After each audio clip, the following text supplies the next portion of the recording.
Hi, family. Welcome to another health and wellness segment with the Father's Joy channel. And I'll begin by sharing this quote by Dr. Mensa Otabil. It says, "Scientists don't manufacture knowledge; they discover knowledge." It means the thing was there, but it was covered. And so, if you take the cover off, you find out what God did. And so, discovery must lead you to faith and devotion in God. And so, today we are having a wonderful friend and a practitioner in our channel today to share with us on the topic addiction. So I have with me Dr. Theodore Ofori Apraku, psychiatric specialist from the Whole Teaching Hospital. So he's here to talk to us on the theme addiction. Doc, you're welcome. Thank you very much. And today we are very humbled to have you here and then to equip us through knowledge on how to deal with addiction from the psychiatric point of view. Right. So I'm also happy to be here. Thank you for having me. awesome. So we begin by asking, what is an addiction? What is addiction? Okay. Thank you very much. So when we talk about addiction, we are talking about where we have a behavior Okay. that usually is targeted towards a particular behavior or substance, and we indulge that behavior or substance to the extent that even when it has negative consequences for us, we are unable to stop it. Okay. So let me use, for instance, alcohol, which is the most commonly abused substance that we know. So someone uses alcohol to such an extent that they have health problems from taking alcohol. They have problems in their family from taking alcohol. And yet, despite all of these, they still persist in taking alcohol. They are unable to stop taking Okay. it. Right. So that is what we call addiction. Addiction. Now, usually this has 4 stages. Okay. So the first stage is what we call experimentation. All right. When we talk about experimentation, it's where what usually makes people start using a substance or engaging in a behavior. So, for instance, someone goes out with their friends. They've never taken alcohol. They see their friends drinking, Okay. and they are curious to know How it feels like. Okay. So they go to try it. So that is the first step. Now, Experimental stage. yes, that is experimentation. Now, after that, something makes the person keep using from time to time. Okay. That is called regular use. Okay. So they keep going out with friends. So let's say every weekend they go out and they go to watch football, and whilst they are watching football, they are taking bottles of beer or something. So that is regular use. That is something that they do from time to time. Okay. And then it moves to the next stage that we call risky use. Okay. Risky use is where a person is using the substance in situations where it's considered dangerous to do that. For instance, a driver who drinks and drives. Okay. Being drunk while driving, being drunk impairs your judgment. And so you are not allowed to, or you're not supposed to, because you put yourself in danger. And you put others. other road users also in danger. Okay. Or, for instance, you have a mason who's going to work on a scaffold and they are drunk. Alcohol makes you unable to Visualize well. find your bearings Okay. properly. It's what we call ataxia. So you are not able to judge the distance from the ground. That's why when they are drunk, their gait, their Okay. walking becomes unsteady. So drinking and standing on a scaffold, you can imagine the danger that is in it. So that is the third stage, that is Okay. risky use. And then the last stage is what we call dependent use. When someone is dependent on alcohol, what it means is that now their life is such that without alcohol they cannot function normally. Okay. So typically these people, you see that they have to take some drink very early in the morning. Okay. Whenever they wake up, they drink. Okay. So if you go to the Apeteshi bar at 4 a.m., you meet find people them there. who, yes, are there to drink. And then every now and then, like every 2, 3, at most 4 hours, they have to go and get a drink. So their whole life becomes dependent on it. Without it, they cannot function normally. Okay. Yes, so those are the stages of addiction. So can we say that addiction is losing your willpower over an attitude or a behavior? Can we say something like that? not necessarily willpower. Okay. Now, by what we understand by the illness, you see, we used to think that people who were addicted to a substance were morally corrupt. Okay. It's like, because I mean, we can't imagine that when you are engaging in a behavior that everyone has found to be risky, that even you yourself have found to be risky, we can't imagine why you can't just stop. Yes, but now the science tells us that people who become addicts have their brains structured in a way that is different from everybody else's. Oh, okay. And so it is not about willpower, because sometimes they actually have the willpower, just that the effect that it is having on them makes it impossible for them Stay to not, away from it. yes, to not take the substance. When we talk about the symptoms, we'll talk look at more that, about those it. ones. Yes. Oh, okay. So meaning that before somebody gets to a place where they say, I'm addicted to sex, I'm addicted to pornography, I'm addicted to something that is negative, meaning it started from the experimental stage, Yes. then it went to the regular stage, Yes. then it went to the which one? Risky. Stage, Yes. then now dependent stage. You are Exactly. dependent on it to survive. Exactly. So those are the stages that we go through before you can get to the point to say that I am addicted to this, I'm addicted to that. It has gone through a journey. Thank you so much for the enlightenment. So we can say that those are the forms of addiction, right? The stages. The stages. What about the forms? Good. So there are many ways of classifying different types of addictions, Okay. but the one that we will use now, basically we use two. Okay.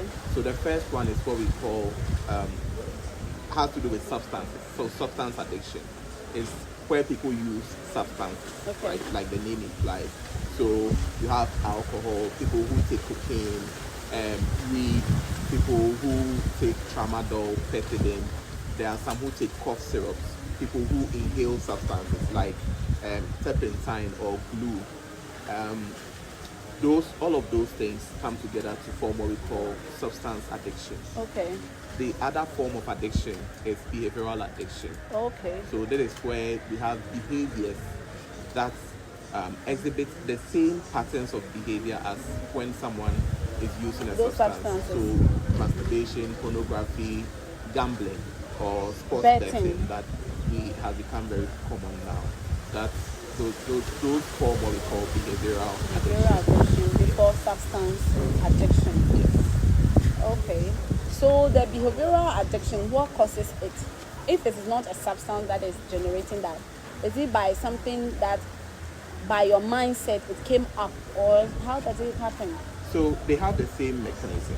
Okay. Addiction, when it comes to addiction, the underlying illness is the same. It's Okay. just that the form in which you are exhibiting the illness is different. So we talk about experimentation, for instance. So someone maybe goes to visit a friend, right? And then the friend has a pornographic Magazine. or something, or movie, a video on their phone. Okay. So they get to see it. All right. So that's the experimentation. Okay. So that's the experimentation, right? And then with time, they decide that, okay, I like what I saw. I want So to. from time to time, they just indulge in. Then that would be the regular stage. Yes. Now, whether it is with alcohol or with pornography or with gambling, it uses the brain's reward system. That is, you see, when you eat, you feel a certain form of satisfaction, a certain happiness. Okay. It is because when you eat, your brain releases a chemical called dopamine. And what dopamine does is that it tells you that that behavior that you just did, whatever it is that you just did, it is very nice, I like it, so Okay. keep doing it. Okay. Right? So whether it is alcohol that you took or That made it you- is a bet that you made, the brain It's just saying, recognizes keep doing that it. I like it, keep doing it. And so then from there you It's- progress through the stages. So Okay. whether it's with a substance or with Or a behavior, behavior. it is the same brain mechanisms that That cause is everything. dopamine. Or Dopamine. dopamine. Yes. Okay. All right. Thank you so much. So, what are some of the symptoms and signs of addiction? Right. So there are many symptoms, there are many signs, and sometimes it depends on what the form is. Okay. Right? For instance, I mean, the effects someone will have from alcohol are not the same effects you have from gambling. But whatever the form of addiction is, the symptoms have been grouped to make it easy into four. Okay. And we call them the 4 C's of addiction. The 4 C's. C, as in letter C. C. Yes, the 4 C's of addiction. So the first one is compulsion. Compulsion. Compulsion. Now, compulsion is when there is a strong urge for you to engage in a certain behavior, Okay. and you feel restless, agitated, unwell, unless you do it. Okay. Think of it as when you have an itch. If a part of your body is itching you, Okay. it's like, and then you are in a situation where you are not able to scratch the itch. It's like everything in your body is screaming at you To scratch that to place. scratch. Yes. Okay. So that is how compulsion is like. That is when someone will decide that I'm not going to drink, Okay. or I'm not going to bed. But then they get this very strong Feeding. edge that you should bet, that you should drink. That's compulsion. That is the first first thing. Yes. The second thing is craving. Okay. Craving is you are longing for the effect of the substance. Okay. That effect you get when you win a bet, the effect you get when you take alcohol, the effect you get when you smoke cannabis or snort cocaine. The Yes, effect you get so- after you masturbate. Yes. Okay. So craving is looking at the effect. You are craving that feeling that you get from the substance, right? And the third one is consequences, or yes, consequences. So Okay. the first one is compulsion, the second one is craving, the third one is consequences. Now, imagine someone who drank, yes, let's say yesterday, and they got so drunk that they slept in a gutter, and this morning someone sent them home. Wow. You would think that then the person will say that they will not do it again. Again. This is a negative consequence Okay. of their drinking. Addiction. But in addiction, despite the negative consequences, they still keep on Going using or indulging that behavior. So they'll still drink even if they lose their job from drinking. Okay. They'll still drink even if they were drunk and were in an accident. They will still drink even if the doctor has told them that the alcohol is destroying your liver, Okay. or you have cancer because of alcohol, or you are obese, so cut down on alcohol. No, whatever the consequences they are getting from that. So you find someone who has lost the capital that they are using for work in gambling, but this person still does not quit gambling. They can borrow and still go and gamble. Yes. So despite the negative consequences, they are still involved in the activity. Okay. And then the last C is control, or more appropriately, impaired control.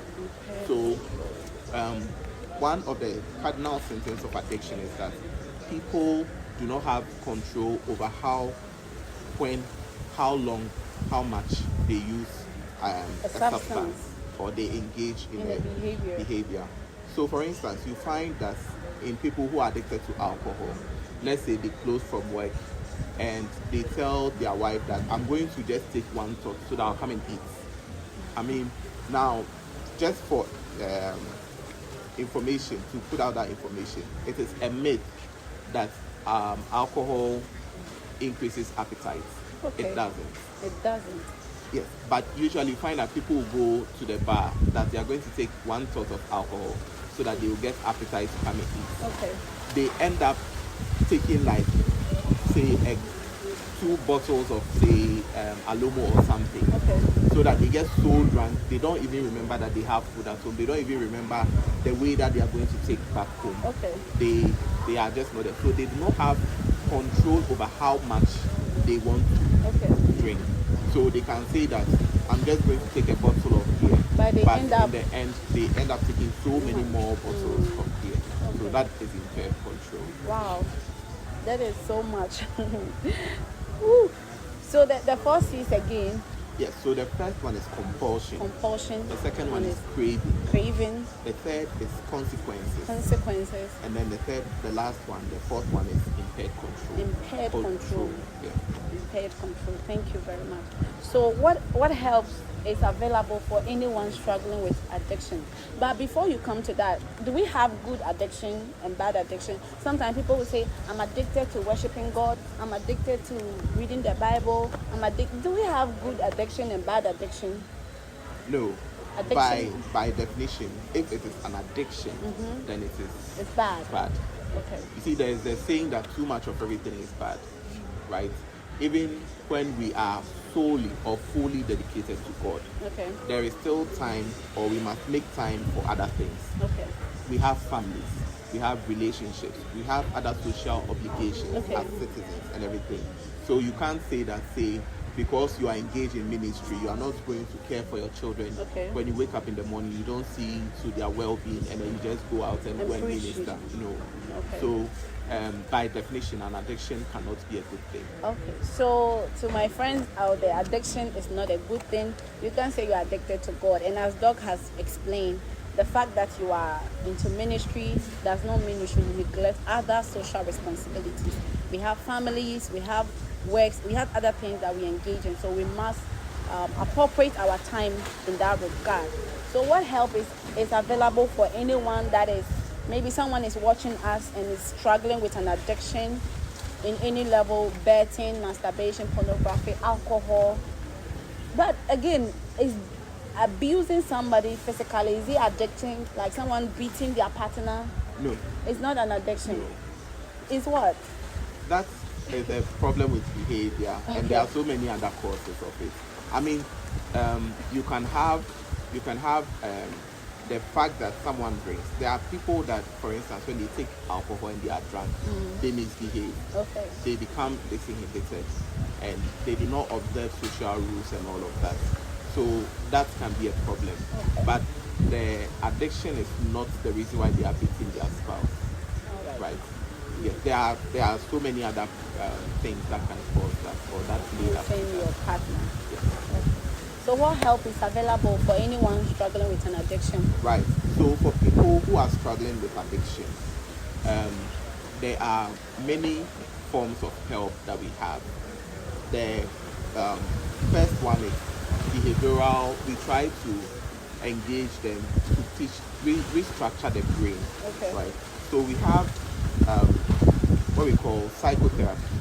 Psychotherapy usually involves sitting down with a psychologist, and they talk to you and they try to assess what are the things that led up to you becoming addicted. What are the things that help you maintain your addiction? Okay. How are we going to be able to break these things? How are your thought patterns like? How have you programmed yourself? Because sometimes if people fall into, like, say, someone who is addicted to alcohol decides that I'm not going to drink. Okay.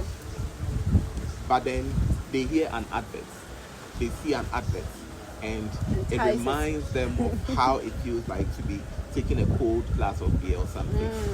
So all of these things. So there's one form of psychotherapy, it's called cognitive behavioral therapy. Okay. It looks like your thinking patterns and your behavioral patterns, and tries to correct the ones that are negative Okay. or maladaptive, Okay. so that they become better. Okay. Okay, so there's CBT, cognitive behavioral therapy.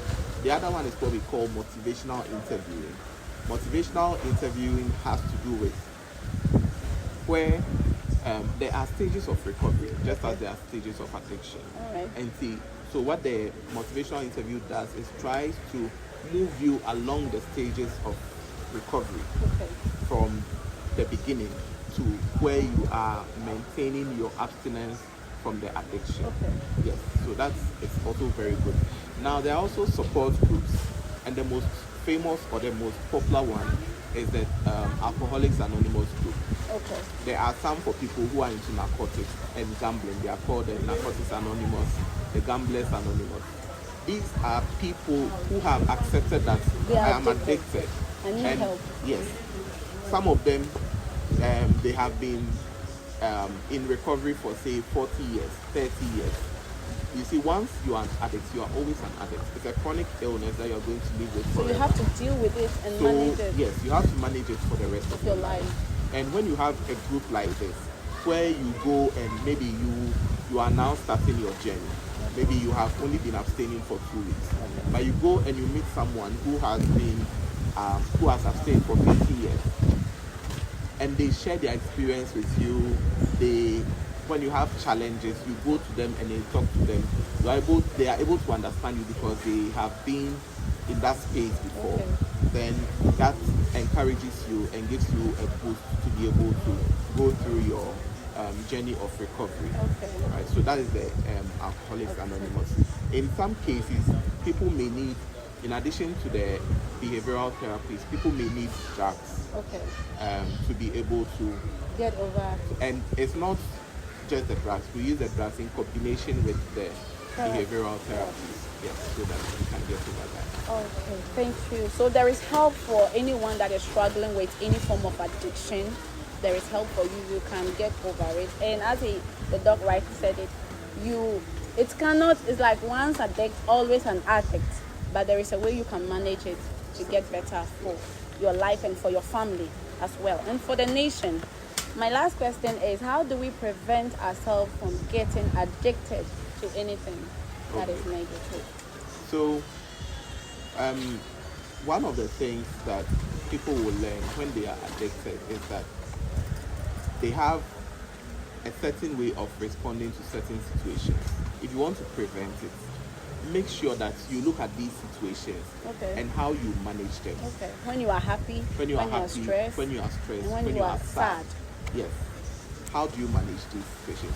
Find good ways of managing them, because stress is going to come. Whether you are a student, whether you are working, sometimes just because you are not working, you are stressed, right? So stress is always going to come. Find ways that help you. Find good hobbies, things that give you a very good return. Okay. Like say when you learn to play a musical instrument, for instance, that is a good way of managing stress when you are stressed, and it brings positive effects. Yes, and so people have to learn that. Now, the other thing is that when you take, for instance, alcohol, 90% of people who become addicted to alcohol started drinking in their teenage years. Okay. So the more you are able to delay the first time you take alcohol, for people who take the first time they take alcohol is after they are 25 years. Okay. The likelihood that they will become addicted is rather low. Because they took it at a very... Yes. Now, the other reason is that in your teenage years, your brain is still developing. Okay. And so your brain learns how to depend on alcohol faster at the time that it is now forming. Okay. Yes. But when it is in later years, learning is a bit more difficult. Your behaviors are more set. Okay. And so it is more difficult for you to become addicted. So that is why when people start a negative behavior at a teen age, they get more addicted to it, because yes, they are more likely. It is in your pattern. It has become part of you. So what happens is that at that point, the brain is still growing. Okay. So the brain grows knowing or learning how to do that particular thing. Okay. Right. Thank you so much. So you gave some of the way to prevent addiction is that when you are happy, how you manage your happiness. When you are sad, how you manage your sadness. When you are stressed, how you manage it.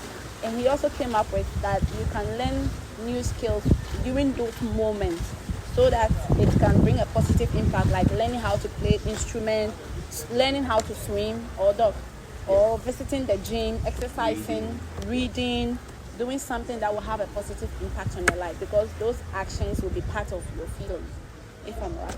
Thank you so much for taking us through the addiction. We want to take your final words. Okay, so for people who are struggling with addiction, what I would say is that there is help. Usually we have the will power to stop. Okay. But the thing is that you actually need professional help to be able to stop. Okay. And so seek help. We do not judge. We do not think that it's because you are a sinner. We are all sinners. We do not think that it's because you are a bad person. We are all bad people. Okay. And we are all equally good. But it is that you have a disease, just like someone has hypertension. Just like someone has diabetes, you also have a disease that must be managed. Okay. And so when you seek help, you get the help to be able to manage it and you stay well. All right. Thank you so much, Dr. Tio Ofori Aprako, Thank you for having me. a specialist in psychiatry at the Whole Teaching Hospital. And so if you need help too, you can look out for him. You can go and then he'll be there to give you any help that you need. Thank you so much, friends and family, for this amazing session. I've been privileged to learn a lot today about the 4 C's, the levels of addictions, and I'm beginning to understand that some of the characters and behaviors we put up, we realize that it begins with the experimental stage, then you come to the regular stage, then you come to the risky stage, then you become to the dependency stage, where you become stuck to it for the rest of your life. But there is hope, and the power of God is also there to set you free from any form of addiction that you are going through. So if you need help, please talk to someone, and then you will be helped. Like, share, subscribe, and then support us. God bless you. We'll see you again.